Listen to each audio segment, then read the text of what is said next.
On va parler marque employeur, mais surtout marque employeur inclusive avec l'Agence économique régionale de Savoie. Bonjour Régis.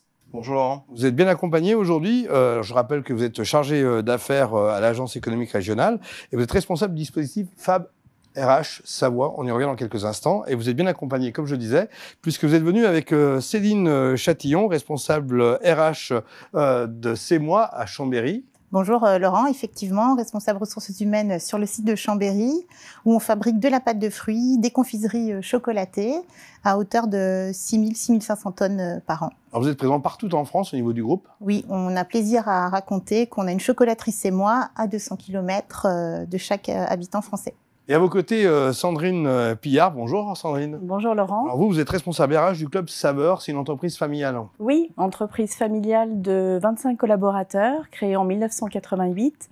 Nous sommes spécialisés dans la redistribution de produits charcutiers, volailles et produits traiteurs, et également fabricants de produits sans salitrité et sans conservateur.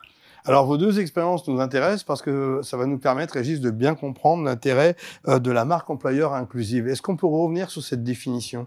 Oui, en fait, depuis 1 an, 2 ans, je m'évertue à faire rentrer des entreprises dans le dispositif Fab RH Savoie. C'est des entreprises qui font l'objet en fait d'une réflexion autour de l'inclusion. Alors, ça peut être des personnes dites handicapées, des personnes en insertion.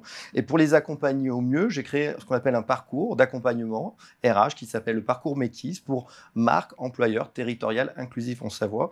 Et j'ai eu la chance d'avoir plusieurs entreprises qui m'ont rejoint, et notamment Céline et Sandrine qui sont ici, qui vous parleront peut-être un peu plus dans le détail des accompagnements qu'elles ont pu avoir. Alors justement, Céline, comment ça se passe, la marque employeur inclusive chez vous ? Alors chez CEMOI, la marque inclusive, ça passe par des parcours qualifiants.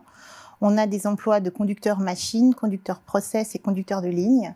Et sur ces emplois, on ne trouve pas forcément la qualification sur le marché.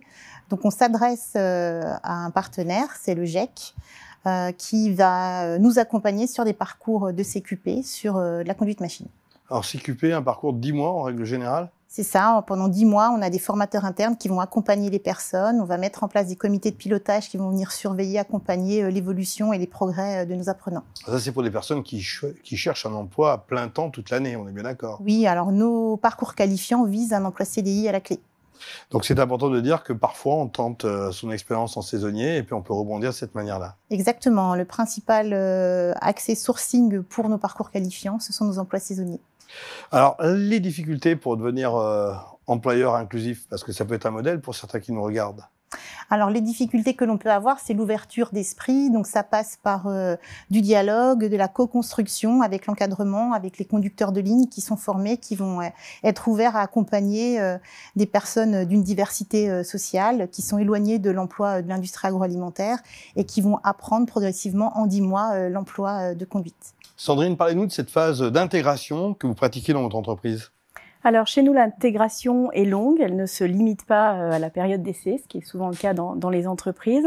Nous accompagnons vraiment chaque collaborateur en fonction des compétences qu'il a à l'entrée de l'entreprise. Nous le faisons évoluer et nous l'accompagnons pendant une année complète en termes de RH, à connaître ses besoins en formation, non pas centrés que sur les besoins de l'entreprise, mais également centrés sur les besoins du collaborateur. Finalement, c'est une vraie reconnaissance de la personne, mais aussi des activités. C'est ce qui donne un peu le fil rouge et la ligne de conduite. Oui, tout à fait. Nous sommes très soucieux des collaborateurs. C'est un petit peu notre valeur phare. Nous sommes respectueux des gens. Nous voulons les accompagner au mieux en termes de qualité de vie au travail également. Nous faisons en sorte que les collaborateurs soient heureux de venir travailler chaque jour, de créer une réelle cohésion d'équipe. Ça passe par des attentions particulières aux collaborateurs, fêter les anniversaires, des choses finalement assez simples, mais qui font plaisir. Ça passe par un petit jeu de pétanque à la sortie de l'entreprise. Ça passe par des massages que nous proposons, des cours de pilates également à l'intérieur de l'entreprise, afin que nos collaborateurs soient heureux de venir travailler. À vous écouter toutes les deux, il faut finalement donner du temps au temps et puis de bonnes pratiques à la fois sociales et, je dirais, qualificatives.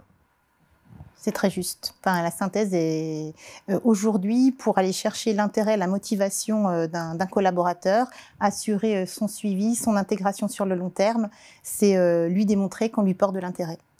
Alors, Régis, il y a deux types de publics qui peuvent être intéressés par ces postes et ces formations. Le public d'insertion et le public RQTH. Alors, RQTH, ça veut dire reconnaissance en qualité de travailleurs handicapés.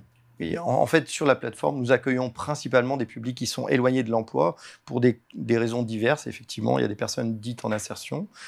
Certaines sont revenus sociaux d'activité, d'autres ont effectivement des soucis de reconnaissance en handicap et elles peuvent nous rejoindre sur ces critères-là. Mais il y en a d'autres. Il y a des femmes et des parents isolés. Enfin, il y a des personnes qui vont très très bien, mais qui sont sur des territoires des fois très éloignés. Donc il y a d'autres critères en réalité qui permettent de rentrer dans la plateforme. Mais globalement, on a ces deux sphères de public-là, des personnes en insertion et des personnes reconnues handicapées. Sandrine, vous expliquiez tout à l'heure qu'il fallait apporter des valeurs un peu différentes. Alors, pour vous, quelles sont les clés essentielles pour une entreprise aujourd'hui qui souhaite embaucher de cette manière-là?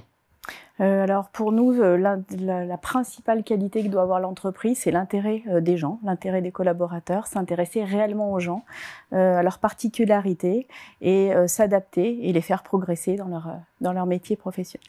Pour vous, Céline, c'est finalement donner une chance de ramener les personnes au travail et de leur écrire un parcours professionnel qui dure quelques années. Et c'est important aussi pour votre entreprise. Oui, aujourd'hui, on a un taux de réussite de 65% sur nos parcours d'intégration, donc 100% sur la qualification. Mais à l'issue de cette qualification, certains souhaitent partir voir travailler dans d'autres univers.